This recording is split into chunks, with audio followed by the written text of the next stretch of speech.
Buenas amigos y amigos de la historia, bienvenidos, espero estén bien.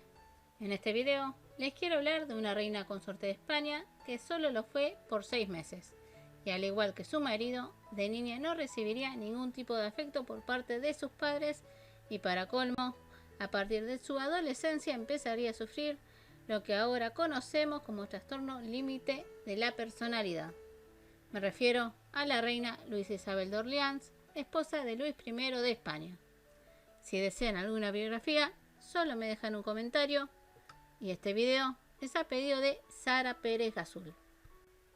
Luisa Isabel de Orleans y Borbón nació en el Palacio de Versalles, Francia, el 9 de diciembre de 1709, siendo la sexta hija del regente de Francia, Felipe II de Orleans, y de Francisca María de Borbón, hija ilegítima de Luis XIV y de Madame de Montespan.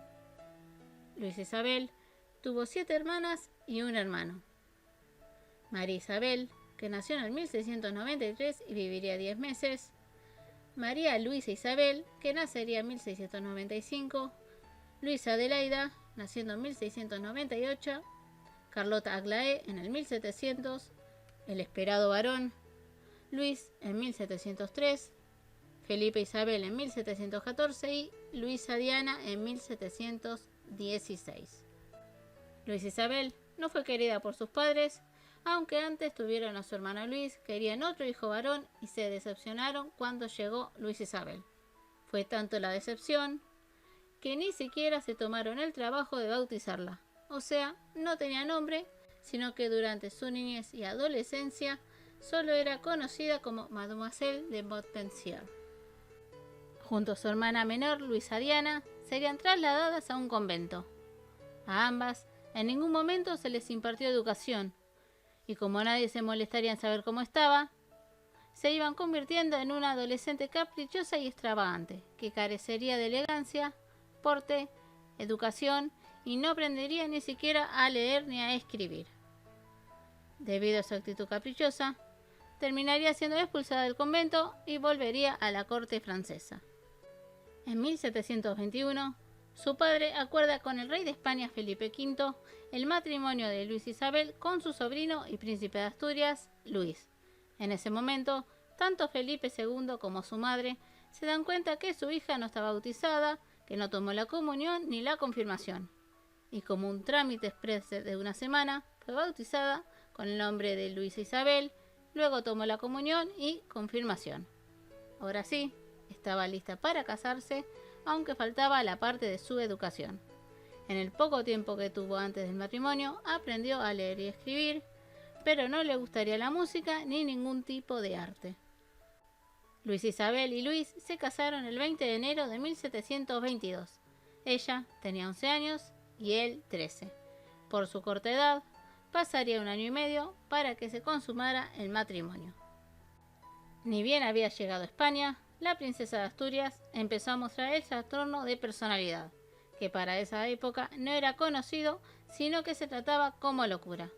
Prácticamente no se bañaba, apestaba, no usaba ropa interior e intentaba provocar a las personas mostrando sus partes íntimas. Además, eructaba y se ventilaba sin importar en dónde y quién estuviese.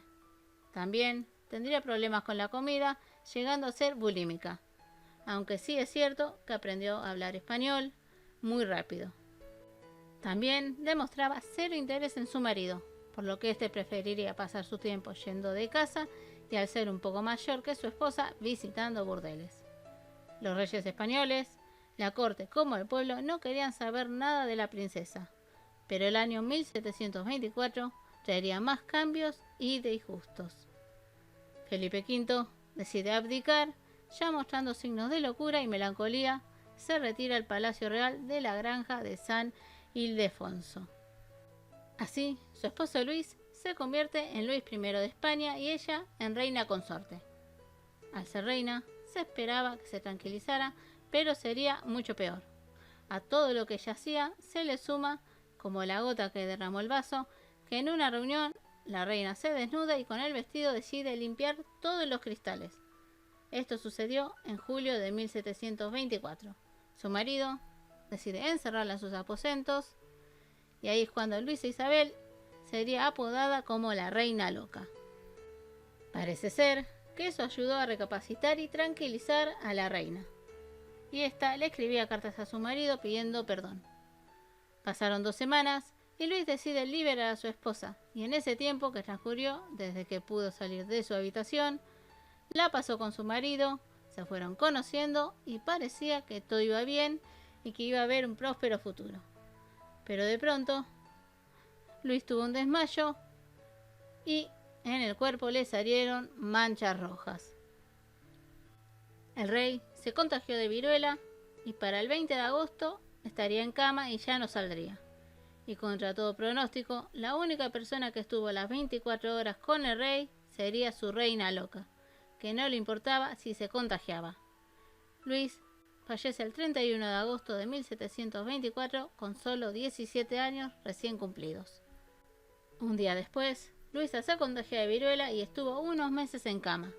Mientras tanto, su suegro, Felipe V, vuelve a ser rey aunque haya abdicado, gracias a su esposa Isabel de Farnesio. Los reyes esperaron a ver si se recuperaba Luisa, cosa que sucedió, y al estar mejor, como nadie quería que se quedara en España, termina siendo devuelta a Francia con una pensión. Luisa Isabel viviría algunos años en el castillo de Vincennes y en el Palacio de Luxemburgo, pero volvería a caer en el trastorno y terminó siendo confinada en el mismo convento al cual había ido de chica. Luego volvería al Palacio de Luxemburgo, siendo tristemente olvidada.